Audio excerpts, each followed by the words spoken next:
I'm about to take my friend on her first backpacking trip. It's a 2-night, 3-day trek of 17 miles. This is the gear I take backpacking. Hi, I'm Lori Girl, and I'm out there.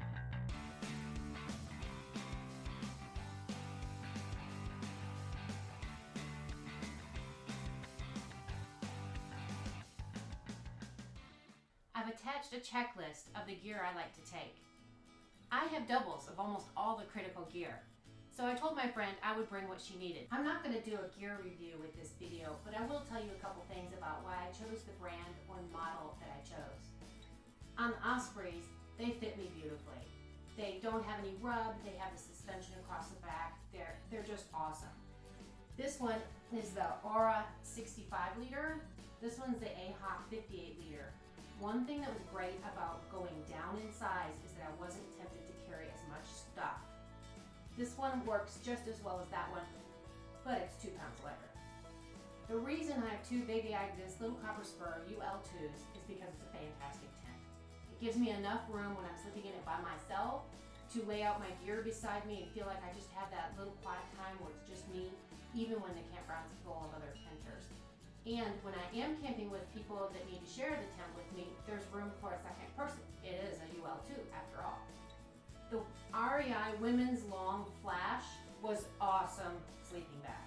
It's rated for 45 degrees and I was worried about cold, so I paired it up with the Thermalite Reactor Extreme, which adds I think 15 more degrees warm. This worked beautifully. In fact, it worked so well, I decided to go lighter and go with the Reactor, not Extreme, just Reactor. This one's a lot lighter than this one, and I really didn't need that much extra insulation, it turned out. At least I didn't on the Appalachian Trail. When I go to the Pacific Crest Trail, I might wish I had. On the other hand, I was able to lighten my sleeping bag by going with the REI Magma 30. So it's a 30-degree bag. So I already was getting 15 better degrees of warmth, so I could go lighter on my bag, have better warmth, lighter on my insulating liner, and have together better warmth than these two. So that's why I made the change. I was really happy with both of these on the Appalachian Trail. I just want to save weight on the Pacific Crest Trail. When it's real warm, I use a soak liner. I use this Cocoon Mummy liner. And the reason I use that liner is to keep my stink where I can wash it easily. One way or another though, I can just wash this, or this a whole lot easier than I can wash a sleeping bag. I used to be a fan of the Thermarest foam pad, the closed foam pad, and those are awesome, but they're not near as awesome as the blow-ups. And I did a gear review on sleeping pads, so you can check that out if you want on my channel, but basically I went to save weight again. This was a wonderful, wonderful sleeping pad to see the summit. And I've stuffed the pump sack in there with it. This one, the Thermarest Neo Air Uberlight, I've really liked it, and a couple of times I've tried it out, but a lot of people are having trouble with it popping, so we'll see how it does on the Pacific Crest Trail. And rather than buy my own pump sack, I made my own, and I have a separate video for that too if you want to learn how to make your own pump sack. So, if you're wondering why I have two of everything, it's mostly because after hiking the Appalachian Trail, I wanted to upgrade my gear for lighter gear. The awesome part about having doubles is that you can take friends backpacking for the first time and they don't have to buy their gear. If you haven't bought your gear yet or all of your gear, see if there's somebody you can borrow their gear, or you could even rent gear. I know REI rents gear, so that you can try it out and find out what you really like or don't like before you spend the money buying your gear. I have a piece of gear that some people think is superfluous, and that is a dry sack that I put all my sleeping gear in. Knowing that if something goes wrong, like I fall in a river, which has happened to me, or if it's raining so hard it's coming in on the sides and I can't set up my tent and keep everything dry, knowing that my sleeping system is going to be dry makes it completely worth it to me. In fact, normally I put not only my sleep system in there, but I put a dry shirt and shorts or long underwear in there as well. How you load your bag depends on your bag model. I put the sleeping system in this bag first because there's just one big hole and a couple of outside pockets, so I have to put it in first. This one has a pocket at the bottom, which is great for your sleeping system because because the shelf above it is just a piece of fabric that can go up and down in your backpack, I usually put the tent last because I strap it to the outside of my backpack. Let's talk about food and water. So cook stoves, I use this cook stove on the Appalachian Trail and either the smaller fuel that fits inside the cook stove or the bigger one that doesn't. And I keep the lighters in with the cook stove. They fit in there very well. Now I'm going to use the Optimus cook stove, which is a lighter, altogether lighter setup. But one way or another, I'm going to have a stove. Then rock sack. It's a sack of any kind, but it helps to be a durable sack because you're going to put a rock in this and throw it repeatedly. So you put a rock in there, you've attached your rope to it, got like 25 feet of rope, and then you toss it up over a tree limb, hoist your food bag up. Keeps it from having mice, keeps a lot of animals out there, but primarily it keeps bears out of your food. Rock sack, yep. Coffee cup, yep. I also always have a long-handled spoon. That's it. That's my entire utensil set. For water, you have either bladders, like these that you can fill up with water, or bottles. And the thing I love about this CNOC one is it's wide open. It's a lot easier to get water in a shallow stream if you have a wide opening like that. The full-size Sawyer really was a lot easier.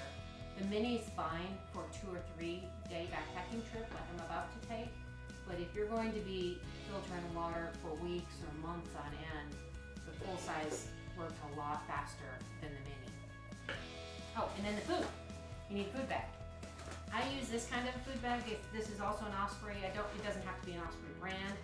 What I like about this is when I'm hanging it with that rock sack, and there's a little carabiner clip in there, I can hang it like that, or I can hang it like this. Either way, it's easy to hang. There are other sacks that work well.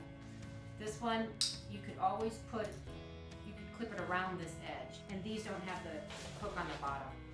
But they are waterproof. Let's talk about clothes. It's just a 2-night, 3-day trek, so I can wear the same clothes every day. It's going into winter, and we're gonna have lows in the 30s. I like to be all snugly warm and comfortable. So I'm gonna have this long sleeve shirt, which is one of those dry fit, washes well, keeps you warm, all that good stuff, keeps your stink out. And same thing on the long underwear. I'm gonna have those with my sleeping system so I can stay cuddly warm.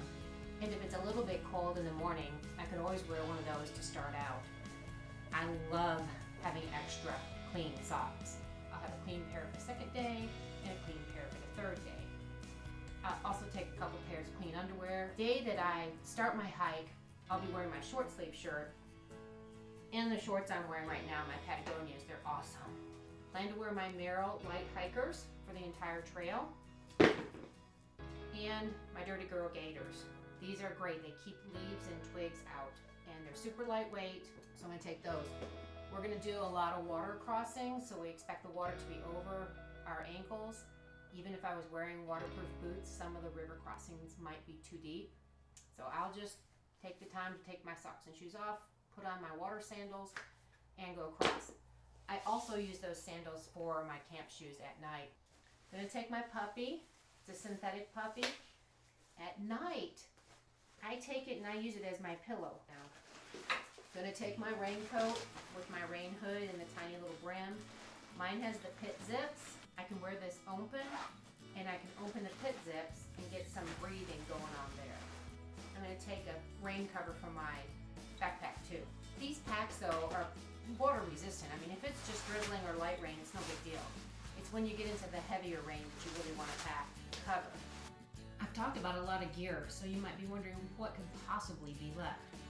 Lots of things. Most of them little but critical. First of all, my pole. I take duct tape. Duct tape is the universal repair system, and what I do is I wrap it around my poles many times. So, poles, duct tape. You need a headlamp.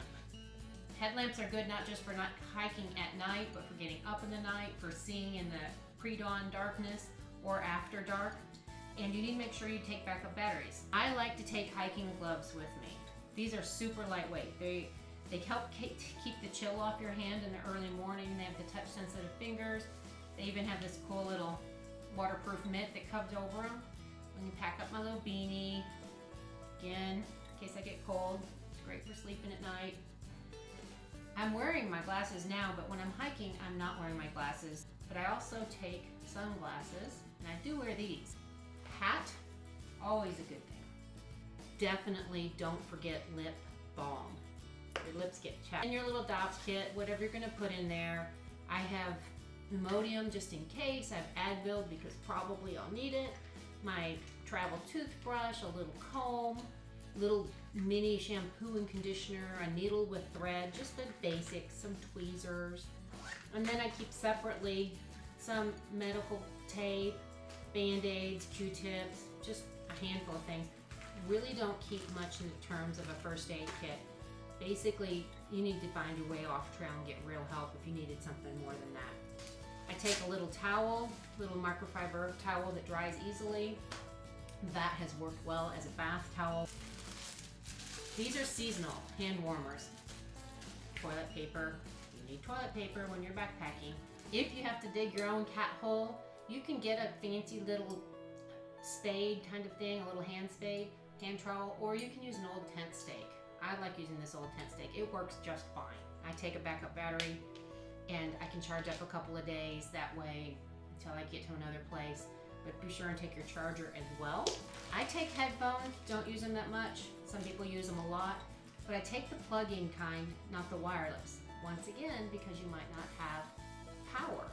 Also, speaking of phones, I use a LifeProof case on my phone when I'm hiking, and a Timbuktu. That's this little case. The brand is Timbuktu, because I can just slide my phone in and out there, and I'm wearing my pack. I have it handy.